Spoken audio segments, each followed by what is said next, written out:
Hello my friends, welcome back to Tom's DIY Garage for the next chapter in my big DIY project here at my house that I'm taking you along for. It's the outdoor patio kitchen that I'm building here. So there's a little musical accompaniment in the background. It's some wind chimes because it's kind of breezy on this day. Of course, the DIY Garage is all about doing things yourself, and this particular project ticks off all the boxes of the kinds of things that I talk about.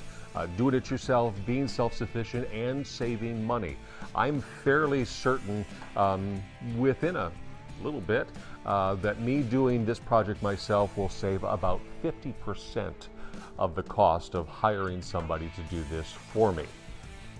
That's real money for anybody. Plus, I'm learning some new skills. So, some order of business here. If you saw the last episode, the boo-boo on my finger where I put a drill bit through my finger. That bloody owie. It's healing. I should get the sutures out in the next couple of days as I have this conversation. But let me give you an update on where I am with the metal stud framing part of this project. For the most part, I believe all of the metal work is done, except for maybe a tweak here or there that is unforeseen. There's Xander the shop dog. He's surveying the work. I get the tail wag, so that's pretty good. Since this is my first time building with metal studs, very common in commercial applications, but that's not my forte at all. There was a fairly steep learning curve to kind of reimagine all my preconceived ideas about how things went together. Part of the challenge here is that I don't have and did not have any step-by-step instructions on how to fill this space. There was no cut this piece 36 inches and attach it to that piece that you've cut to 27 inches and tab A, slot B. No. I had to work out every specific space and every specific problem individually. So this measurement there was different than that measurement there, and it was time consuming. Another factor is that I invariably, and I think this will happen to probably most people who are in this sort of situation where you kind of make it up as you go along, I didn't account for some things until after I had already made my cuts and screwed things into place, and then it occurred to me, oh, you have to make room for that. So you undo everything and then move the pieces where you want them to go and then put them back together. Oh, let me show you one specific example. This is where the grill will go. It drops into this space and it has very specific needs on width and depth. So I cut the pieces and screwed them in down there and all the way up to those very specific spots. And once they were all in, I remembered, oh shoot, I need to make room along the perimeter for the 1/2-inch cement board that provides a thermal barrier to everything else. So only then did I realize, oh, I have to make an extra 1/2-inch space. So if you look, well, the difference there, that's my 1/2-inch. The difference right there, 1/2-inch. All the way around to make it just a little bit wider, and that took a while to realize what I had done and then undo it. Other parts though worked out perfectly. I have this set of stainless steel drawers and there's a paper towel dispenser, so I was able to rough in the space that it needs and make it all level and do a little engineering that worked another problem, and that will work out perfectly when I get the whole exterior finished. But before I cover it all up and make it pretty and drop in all of the equipment and get ready to grill, there is some infrastructure work that I do need to do before we get there, namely adding electricity and extending the natural gas to where it needs to go. Starting with the electricity, I am at best an amateur electrician, but with the help of my 25-year-old DIY wiring book, this falls within my wheelhouse, if you will. These are things that I can do. I can lay out the circuit and it'll be pretty straightforward to tie that circuit into what is already here. Let's start with the wire that I'm going to be using. First, the 12, the 2. The 12 means this is 12 gauge wire, which is what I need to be strong enough to handle the 20 amp circuit that I'm tying into. It will handle all of the juice potentially that could be running through these lines. And then the 2 means that there are 2 wires in there, which is pretty basic here and pretty common. We don't have anything more complicated than that would need more lines. Additionally, you will notice that the wire is wrapped up in metal, in this case, aluminum. Why are we doing that? A couple of things. The metal encasement protects the wire from the elements, and it protects the wire from fire, and also it protects the wire from the sharp edges of the metal framing. I'm going to put in 3 different outlets. One here at the end so that we will be able to plug in to power anything that we might need that normally we would have access to the plug that's already here on the patio. There'll be one in the middle for the grill and the refrigerator, and then I'll also put one final one there at the end, just in case there's any need to power something on the countertop. I'll have electricity down there that I can plug into. This is the outlet where electricity comes out into the patio, and I will extend the electricity from here to the places that I need it to go. So one great bit for me is that this is not the GFCI plug that protects against wet environments. You've seen these things. It is elsewhere in the house, so I don't need to put a GFCI plug to control all of this. It's already protected. I will, in place of this, put this metal box, which will be a junction for all of the wires that I'm bringing in here. I say all of them. It's a handful. It's like 3 that'll come through here, and that'll rest where that is. I will do that bit last because obviously I have to turn off the electricity in order to tie this into what I am about to put in. You may have also seen these squiggly lines and had a passing question, well, what is that? This is another one of those, oh, I didn't realize I needed to do that until I was all locked in. So the grill needs this space clear for the gas line to come in. This brace was originally over here. Those are the 2 holes where it was screwed in. So I moved the brace over out of the way, and I will cut a portion of this out to make sure there's plenty of room for the gas line. Fortunately, this platform right here is not load bearing. It is just a heat protector against the grill, which will lay up here, and everything else that's down below. Instead, the grill rests on these 3 sides up here. So there'll be no problem with a little trim out right there for the gas line. Before we get too deeply into this, if you are an electrician or you're an advanced amateur, a reminder that I'm taking my cues from the Wiring 1-2-3 book that I got 25 years ago. This how-to DIY electricity thing is a pretty good resource. The basics of electricity have not really changed, so I'm confident in the things that this teaches me. Also, a word of caution, I am doing this work in an unincorporated part of the county, so I am able to do this for myself.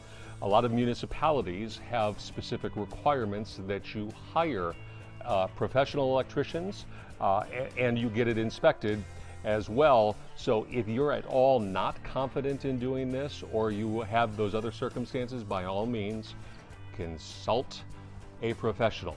I happen to have a professional who give this the once over and give me the A-OK once I'm done here.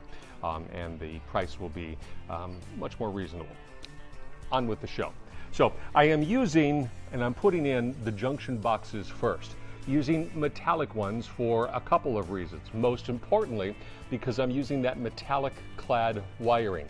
It works as a system. How does it work as a system? Well, this metallic and metal junction box tied to the metal frame of the kitchen also acts as a massive ground wire for you. So if any of that electricity were to go where you don't want it to go, it goes into the structure and gets grounded there, as opposed to getting grounded into the person that is close to the electricity. After those junction boxes are connected, the next order of business is being able to get into the wire that is inside the metal covering. As you might guess, there is a tool that will do that, but since I've just got the one job here, there's no way I'm buying a tool for that. YouTube, thankfully, had some how-tos to show me the way. So through the magic of YouTube University, here's what I learned. And bear with me if I make a mistake or I stutter just a little bit. I'm going to keep going because I don't have a bunch of extra wires to keep doing this take after take. You'll get the idea here. But the metal shrouding on here is all wrapped around the wires, kind of like a big twisty tie. And there is that tool that will cut a nice little even line right where you want it to go, but there is this option as well that one guy showed me. And I want to make sure I don't drop all this stuff here. But you decide how much of the exposed wire you want to have, and then simply bend it completely. And if you can see, well, you've kind of broken through the metal shroud here. So once you've done that, kind of straighten it up, and you can take some wire cutters right here. We're not cutting the wire, but we're going to cut through the shroud very carefully so that you don't cut through the wires here. So find a spot where you can nibble into it. That's a technical term, nibbling into it. And in that I'm not an expert on this, I didn't do too badly. So you cut through and the shroud pulls right off.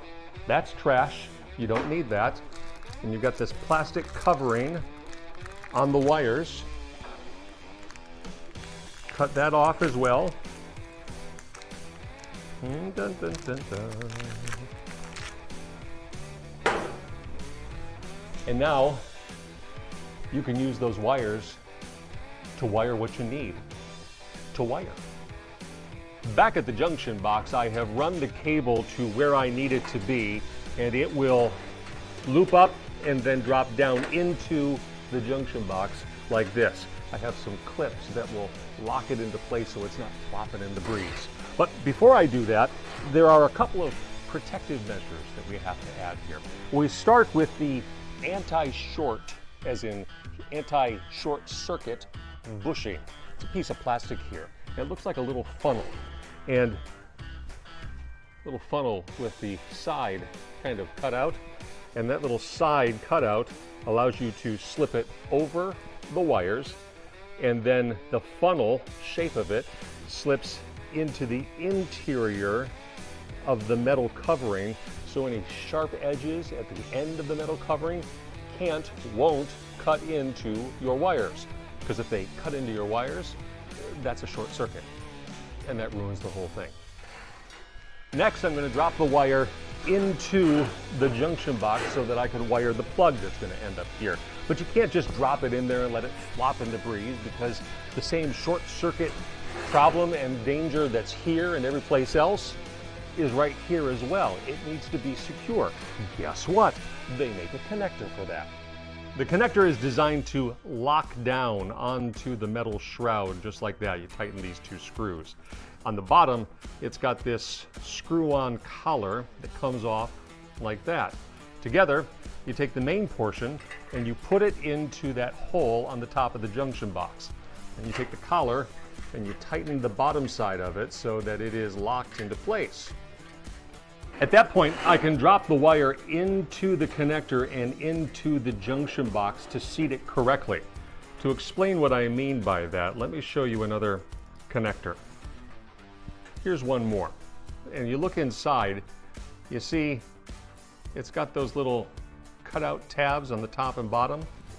Well, coincidentally, the anti-short shroud has a little tab that when it fits in there, it goes right into that hole and seats like that. So the metal covering doesn't come anywhere near the wire that is in the middle. Back here at the junction box, we now have 3 wires that are ready to be connected to a receptacle. So when I'm done, there'll be a plug here that I can plug into and power, whatever. So again, 3 wires. The black one is your hot wire that brings electricity to the plug. Assume always that it is energized. You touch it, it can zap you. It's uncomfortable if you've never done it. The white wire is your neutral wire that takes electricity back from whence it came. It completes the circuit. And then your green wire is your ground. Always important. The plug, the receptacle that you're using. I mentioned at the front end of this that this is a 20 amp circuit that I'm plugging into. Make sure that you buy a receptacle that is rated for the number of amps that you're trying to connect to. In this case, this is a 20 amp plug.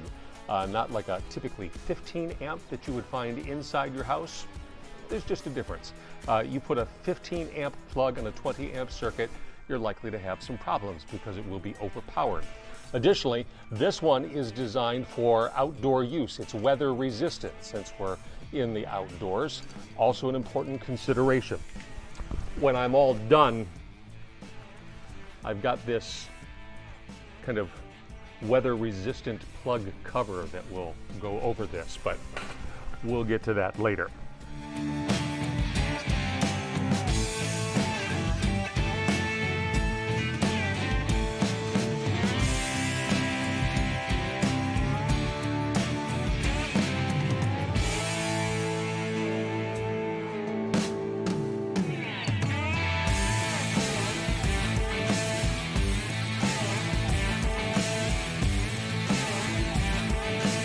This plug is now installed and essentially ready to go once this line is energized when I'm finished. This is one of those spots where an experienced electrician probably has a much easier time than the amateur I am with those extra lengths of wire. The electrician can probably know exactly where to fold and tuck and just have it fit there like it belongs there, whereas the amateur in me is going to kind of persuade it to get in there. It's fine, it's in there, it's just more awkward for me than it is for the professional. It's just a point. I have 2 more of these to put in before I bring them into that central junction box that I originally showed you, where I will tie into the electricity in the house. So I'll take care of that. I'll see you when we get to energizing the whole line. I switched out that original outdoor plug and put in this junction box to tie in the house electric with my new plugs as well. I have this plug for the refrigerator and the grill, and this plug at the end for anything that I may need to plug in down here in addition to that original outlet. Turn the circuit back on, and that little glowing light is proof there's electricity where I want it. And with that, this part of the project is now complete, at least until I put covers on everything at the end. It's cosmetic stuff. But some observations here. Again, as an amateur, this job probably took me much longer than it would take a professional. It was just tedious for me because I don't do it every single day. Additionally, while it is a pretty easy project to do for someone who's willing to try these things, by all means be careful. Turn the electricity off before you start playing in the electricity. And if you have any questions, you can certainly consult your resources, the Google, the YouTube, the book, like I have. And if you don't get the answers, then hire a professional. You'll be probably a lot happier. There will be some peace of mind that will allow you to move forward with the next phase of what you're doing. And for me, the next phase is extending the gas to the grill and to the side burner. If you've never thought about natural gas, it is at its core a plumbing issue. So that's where the natural gas comes out of my wall, and I actually have 3 destinations that I'm trying to send it. The grill, the burner, and then I also want an outlet out here so I can plug in my generator if the power goes out. So I went to a plumber supply and he worked me through this potential solution. A couple of T-joints right there, and then a series of valves to send the gas where I want. And as I look at this, it just seems more complicated than it needs to be. Which leads me to this. Went back to the proverbial drawing board and did a little more in-depth research. Kind of kicking myself that I didn't find this the first time around, but I found one piece that should take the place of many pieces to simplify the gas distribution part of this project. The kicker for this conversation is that I've ordered that one piece and it'll take a few days for it to get here, so I cannot finish the gas installation for this conversation, and that'll have to wait. When it finally comes, I'll show it to you. I think it'll probably, when I send all the hoses here and there, if it takes a couple hours, I've probably done something wrong, knock on wood, but I'll be able to move on to the next phase, which is covering the structure here with cement board, and then adding the tile, and then ultimately the concrete countertop, and then the actual equipment, which will be awesome. So that's where we are on this project. Clock is ticking as I have this conversation. I am just over 2 weeks away from my deadline. I'm on track, but there's no wiggle room. So tell me what you think of what has happened thus far. Do you have some questions? Do you have some suggestions? Maybe some criticisms? It's all right. I'm open to all of those. As I've noted before, I'm an amateur on some of these things, a learned amateur, and willing to learn some new things as well. Hit me up on the Facebook, the Twitter/X, the email, or even on YouTube once this episode ends up on the Fox 26 YouTube page. I look forward to hearing from all of you as I continue the big DIY project that must be done again in just over 2 weeks from the time I'm talking to you now. I'm back to the drawing board. I'm going to get some stuff in order. Looking forward to sharing with you on the next time we meet on Tom's DIY Garage. So rock on with your bad selves. I got work to do. I'll see you later.